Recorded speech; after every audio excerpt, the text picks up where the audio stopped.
welcome back to my Morning Report analysis videos with me, Richard Perry, market analyst at Hampton Markets on Thursday, 5th of April.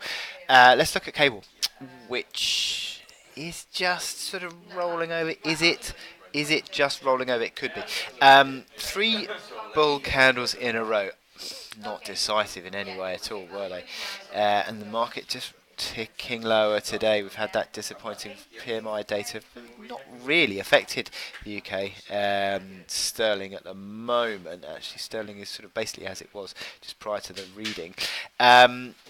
But yeah, you've got this sort of pivot on a medium-term basis developing, sort of around 140 big figure, and that remains the key support in place. And that is a level that I think the market will be looking out for. This uptrend that we've been in for the past sort of 5 or so weeks is just now being tested, and a breakdown below that uptrend would then put pressure on the 140 level, and a break of 140 doesn't necessarily sort of change the outlook really, because the bigger 5-month uptrend comes in at 139.45, but still it would sort of add to this sort of sense that perhaps sterling is just losing its way a little bit in terms of the bulls. And you look at the momentum indicators, sort of struggling a little bit. MACD lines, look at those MACD lines ticking lower today. Stochastics, are they sort of on the brink of rolling over? So there is a bit of a crossroads element to this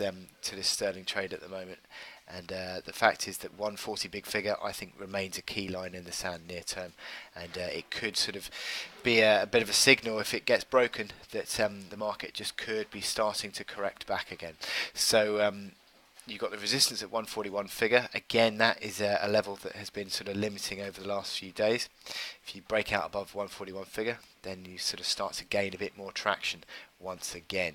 And then you open 142 figure. So you are sort of in a little bit of an interesting crossroads element to cable at the moment, which I think needs to be watched. So with that in mind, sorry, that's euro dollar, but yeah, as I said, that 5-week uptrend that the hourly chart has been in is now starting to be breached.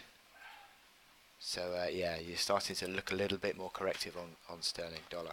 So I wish you good luck in your trading today, and I will speak to you later.